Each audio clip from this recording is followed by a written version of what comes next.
जलसा फरमाइएगा। आज field marshal Syed Asim Munir ने मार्का हक को सिर्फ दो ममालिक नहीं बल्कि दो नजरियात की जंग करार दिया है। आपको याद होगा हम प्रोग्राम्स में जब ये बात करते हैं तो आप भी इस चीज की काफी दफा आपने इसके ऊपर बात की है।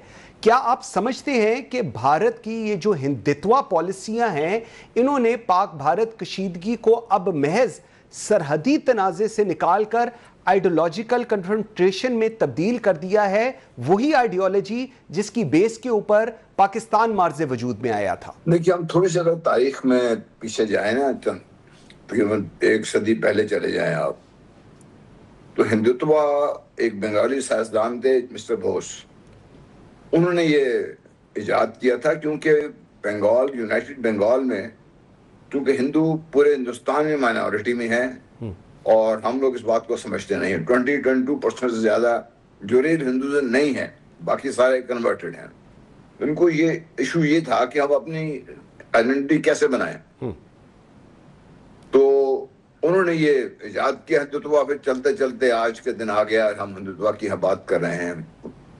हिंदुत्वा का मतलब क्या है कि ये हिंदू नेशनलिज्म है, ये ब्राह्मण नेशनलिज्म है, ये एक नजरिया उन्होंने इजाद किया है। ठीक, माइनॉरिटी में होने के बावजूद उन्होंने इस नजरिए के तहत आज भी अगर आप देखिए जो वेस्ट बंगाल में इलेक्शंस हुए हैं, उन्हें धांधली हर हरबा इस्तेमाल करके पहली दफा बीजेपी ने वहां पे हुकूमत बना ली है।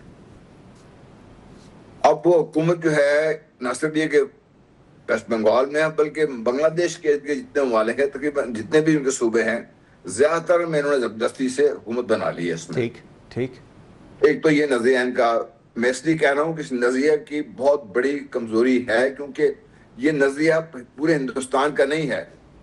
नॉर्दर्न इंडिया के ये जो ब्राह्मण जो अपने आप को एरियंस कहते हैं, ये उन लोगों का नजरिया है। जो जनूबी हिंदुस्तान में से कोई ताल्लुक नहीं इनके साथ, ना नस्ल मिलती है, ना इनकी सोच मिलती है, ना ही हमें पाकिस्तानियों को में ये एहसास होता है कि यहाँ पे इस्लाम जनूबी हिंदुस्तान में, तमिलनाडु में, हिंदुस्तान में, ये इस इलाके में इस्लाम तकरीबन उस वक्त पहुंच गया था जब नबी पाक सल्लल्लाहु अलैहि वसल्लम हयात थे। बेशक वहां पे सबसे पुरानी मस्जिद जिस खत्ते की वहां पे दरियाफ्त हुई है। ठीक, अब ये बात सुन लें। दूसरी तरफ पाकिस्तान है। अब जब अक़वाम आलम पे नजर दौड़ाते हैं तो हर कौम का कोई ना कोई नजरिया है, हर कौम की कोई ना कोई आइडेंटिटी है। भारत की आइडेंटिटी क्या है? उन्होंने पहले सेकुलरिज्म कहा, वो उन्होंने खुद बड़ा गलत कर दिया उसका। फिर उन्होंने शाइनिंग इंडिया, शाइनिंग ये, शाइनिंग वो, आखिर में उन्होंने हिंदुत्व उनका आखिरी सहारा है। ठीक, अब वो आइडेंटिटी क्राइसिस से निकलने के लिए, अपने आप को एक मुल्क और एक कौम साबित करने के लिए, आप देखिए इनका मसला है और इजराइल का मसला है। दोनों की जोग्राफिया जो है, दोनों का जोग्राफिया लगातार बढ़ रहा है। बिल्कुल सही। अच्छा, दोनों की बका जंग में है, दोनों की बका एग्रेशन में है। अगर ये एग्रेशन से हट जाए दोनों, तो दोनों मुल्क खत्म होना शुरू हो जाएंगे। True true. तो जंग तो नजरिए की है, आज से नहीं है ये जंग मार्का हक आज से शुरू नहीं हुआ। बिल्कुल ठीक, लेकिन मार्का हक सब कॉन्टिनेंट में, एक में याद दीजिए, मार्का हक सब कॉन्टिनेंट में उस दिन से शुरू हो गया था जिस दिन से इस्लाम यहाँ पर ज़ुहूर हुआ था उसका। बेशक। अच्छा जारी है।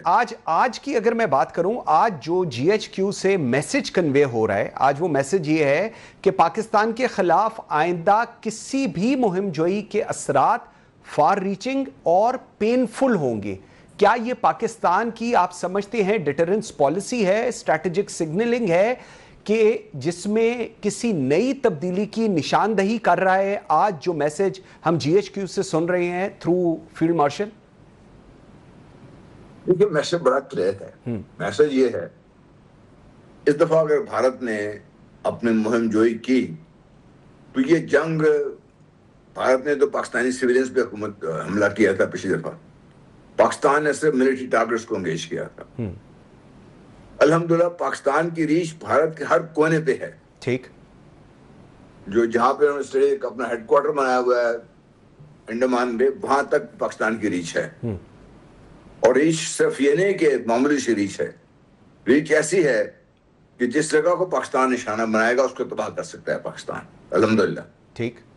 اور ہمارے ڈی ایس پی آر نے ایک دفعہ پہلے آپ کو یاد ہو کہا تھا کہ اب یہ جنگ ہوئی تو ہم ہندوستان کی اکانومی کو نشانہ بنائیں گے. Exactly true. اور نشان جو ان کی اکانومی ہے یہ ان کے کوسٹل بیلٹ میں آپ دیکھ لیجیے، کلکتہ اس علاقے میں، بمبئی اس علاقے میں، آپ یہ جو علاقہ ہے یہ نشانہ بنے گا.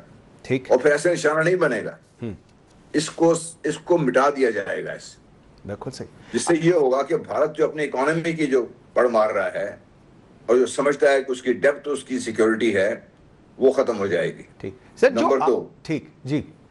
نمبر 2 یہ تو ہے صرف پاکستان کے رسپانس.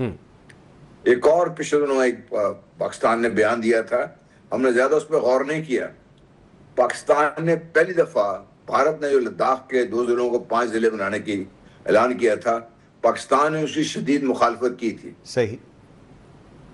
اس مخالفت کے پاکستان کی مخالفت کو دیکھ لیجئے اور چین کا ایٹیٹیوڈ دیکھ لیجئے اس بارے میں کیا ہے. ہاں. تو بھارت کو یہ بھی ابھی نظر آ رہا ہے کہ یہ جنگ ہوگی تو ملک تو 2 ہیں، سرحد ایک بن گئی ہے. سرحد ایک بن گئی ہے. بالکل ٹھیک. پاکستان نے لداخ تک اپنا کلیم ڈال دیا اس کے اوپر.